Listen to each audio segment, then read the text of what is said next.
If you want to be wealthy and happy the rest of your life, just learn this lesson well. Learn to work harder on yourself than you do on your job. I have found in my experience that income does not far exceed personal development. Now, sometimes income takes a lucky jump, but sure enough, unless you grow out where it is, it'll usually come back where you are. Life has strange ways. If somebody hands you $1 million, best you become a millionaire quickly, so you get to keep the money. Otherwise, sure enough, it'll disappear. Somebody once said, if you took all the money in the world, divided it up equally among everybody, it would soon all be back in the same pockets.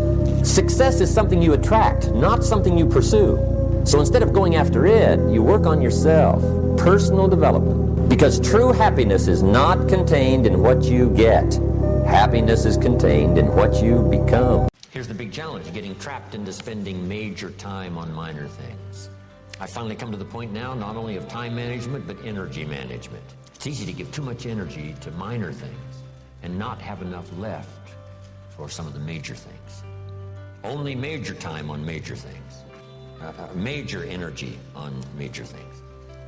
Minor energy on minor things. Save it up, your energy, for the majors. In the day, your majors during the week, majors for your family. It's all risky. The minute you were born, it got risky. See, it's all risky. Getting married is risky. Having children is risky. Going into business is risky. Investing your money is risky. It's all risky. I'll tell you how risky life is. You're not going to get out alive. Don't ask for security. Ask for adventure. Better to live 30 years full of adventure than 100 years safe in the corner. And see, it's not important how long you live. What's important is how you live. If you want the future to change for you, you've got to change. If you don't change, the next 6 years of your life is going to be just like the last 6. You'll still be behind on your bills. You'll still be behind on your promises. If you will change, everything will change for you. If you will get better, everything will get better for you. If you'll change your philosophy, if you'll change your habits, if you'll refine your thinking, if you'll change and accept some new disciplines, if you'll turn the corner where you've been in the past, go for a new life for the future, all kinds of remarkable things will happen for you if you will change. In King Solomon's day, there was the dilemma of 2 mothers who claimed the same baby. And the question was, whose baby is this? This mother says, it's mine. The other mother says, no, it's mine. Solomon said, bring me the baby. They brought him the baby, and he raised the sword. He said, I'm going to cut this baby in half and give 1/2 to this mother and 1/2 to this mother. And as he raised his sword, sobbingly, the real mother said, no, no, no, don't cut the baby in half. Give it to her, who was not the real mother. Solomon says, now I know who's the real mother. How do you handle the coming winters and the disappointments and the downtimes? Well, you can't get rid of January by tearing it off the calendar. But here's what you can do. You can get stronger, you can get wiser, and you can get better. The winters won't change, but you can. And that's how life changes for you. See, before I understood when it was winter, I used to wish it was summer. I didn't understand. When it was hard, I used to wish it was easy. I didn't know. And then Mr. Schoaf gave me a part of his very unique philosophy when he said, don't wish it was easier, wish you were better. See, that triggered my whole life change. Don't wish for less problems, wish for more skills. Don't wish for less challenge, wish for more wisdom. Why not see how much you can earn? Why not see how much you can learn? Why not see how many skills you can develop? Why not see what kind of person you can become? Why not see what kind of influence you can have? Why not see how many people you can rescue from oblivion? Demand integrity from yourself. You can't demand integrity from someone else. Integrity is like loyalty. You can't demand it of someone else. You can only demand it of yourself. Be the best example of loyalty, and you'll get some loyal followers. Be the best example of integrity, and you'll have people surround you that have integrity. Lead the way. Welcome the disciplines. Can't give you much better advice than that, because disciplines create the reality. Disciplines build bridges, build cities. A well-disciplined activity creates abundance, creates uniqueness, productivity. See, you can do anything. You can get up any hour, read any book, take any class, make any change, develop any skill, do any discipline. I mean, you can do it all. When this how and the why, or when the why starts to grow, the how gets simple. First, learning the power of purpose. A person who has purpose in their life, they have something to go for, some meaning. One writer described it, for some people it becomes a magnificent obsession. And for you and I, maybe it doesn't need to be that dramatic as a magnificent obsession. But it has to be something that does something to us, something that pulls us, especially into the future. You know, there are many influences on us. One is the influence of the past. Some people are always pulled back by the past. Some people are always pulled aside by the distractions. But here's what's powerful. If you have a list of high purpose in your life, it pulls you toward the future. And the more powerful the purpose is, the stronger it pulls. And here's the other great advantage if you have purpose for the future. It pulls you through all kinds of challenges and all kinds of difficulties. Everything changed for me when I understood this philosophy. Learn to work harder on yourself than you do on your job. That's the simple philosophy that changed my life forever starting age 25. If you work hard on your job, you can make a living, which is fine. If you work hard on yourself, you can make a fortune, which is super fun. Don't set your goals too low. Don't join an easy crowd. You won't grow. Go where the expectations are high. Go where the demands are high. Go where the pressure's on to perform, to grow, to change, to develop, to read, to study, to develop skills. Go where the demands are high. Go where the expectations are strong so that it'll provoke you, push you, urgently insist that you not remain the same for the next couple of years, the next 5 years, that you'll grow and change. So don't set your goals too low. I want you to ponder these 4 questions. Here's the first one, and that's why. Why pay the price? Why work this hard? Why go this far? Why try to learn this much? Why develop yourself to the full?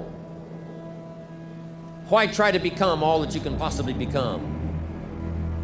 That's a good question, why? And you're the only one personally that can answer that question for yourself. You've got to have your own list of whys.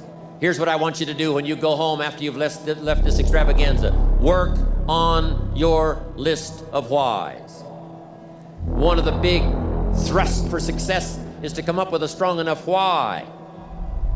In leadership training, here's what we learn. If the why is powerful, the how is easy. Now, here's number 2. The first question to ponder when you go home is why. Here's another good answer to why. It's the second question. Why not? Why not see how much you can earn? Why not see how much you can learn? Why not see how many skills you can develop? Why not see what kind of person you can become? Why not see what kind of influence you can have? Why not see how many people you can rescue from oblivion? I want you to take that personal. Why not?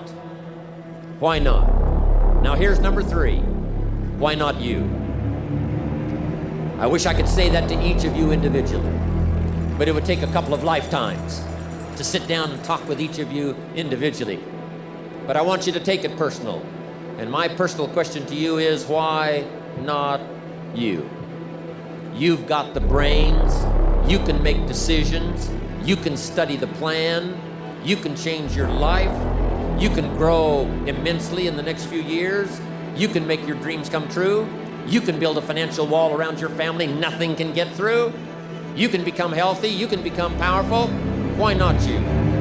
And I'm here to say that I'm ready to pledge my support to make your personal dreams come true. I asked the question, why not you? But I'm not going to ask it and just walk away. I'm going to ask it and walk with you. And now here's my last question. My very last question on the questions to ponder is, why not now? There never was a better time. Take this dream and not let it die. Take this dream and give it life. Take this dream and breathe into it your own personal spirit until finally it becomes a flame that burns around the whole world. Let's go do it now. It's all risky. The minute you were born, it got risky. If you think trying is risky, wait till they hand you the bill for not trying. If you think investing is risky, wait till you get the tab for not investing. See, it's all risky. Getting married is risky. Having children is risky. Going into business is risky. Investing your money is risky. It's all risky. I'll tell you how risky life is. You're not going to get out alive. Here's the language of the poor. I'll try it a time or two and see what happens. The guy says, well, I'll give it 30 days. 30 days. You could guess his bank balance. So here's one of the major things to do starting tomorrow. Take a look at your game plan. If it isn't loaded with massive action, change it. You've got to have a better game plan. The formula really works like this. Take heavy action on a good idea. Now here's the key.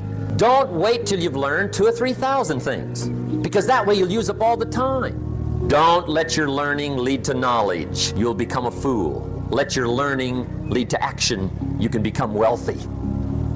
Everything changed for me when I understood this philosophy. Learn to work harder on yourself than you do on your job. That's the simple philosophy that changed my life forever starting age 25. If you work hard on your job, you can make a living, which is fine. If you work hard on yourself, you can make a fortune, which is super fine.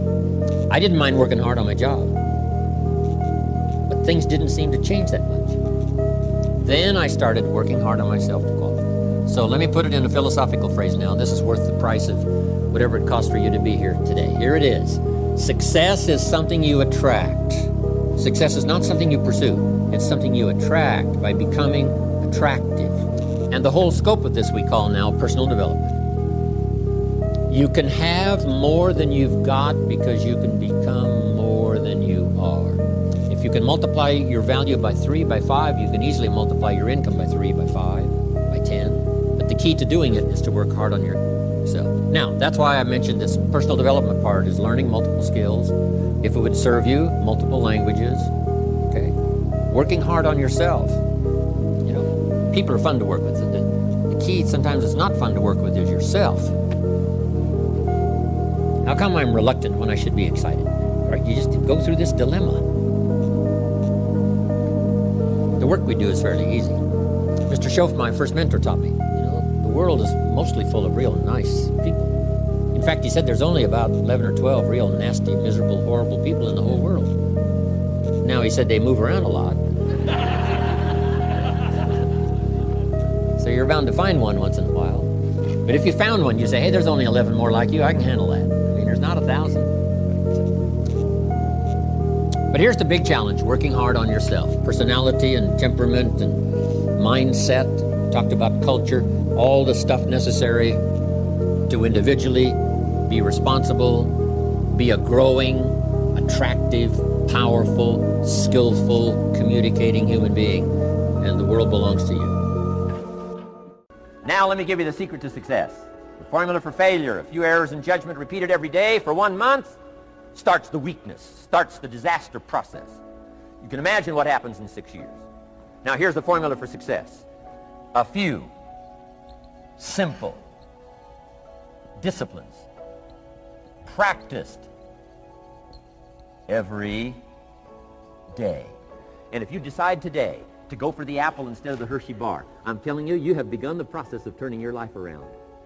And if you keep up that process, not only with your health habits, but with your money habits and with your communication habits, with your sales habits and management habits and every other habit that you got, if you'll start that process, eliminate the errors and replace it with disciplines practiced, I'm telling you, you can start this process of life change immediately.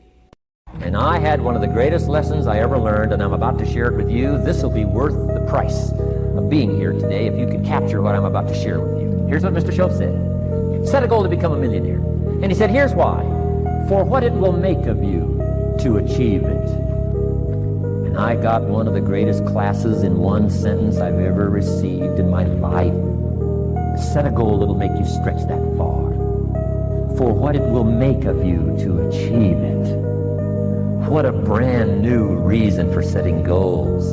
And here's why. The greatest value in life is not what you get. The greatest value in life is what you become. Somebody once said there's nothing so powerful as an idea whose time has come. In 1980, the time was right. And Mark put together this idea called Herbal Life. But here's another way to say it. There's nothing so powerful as an idea that comes at the right time. For some of you, I promise you, this is the right time for you.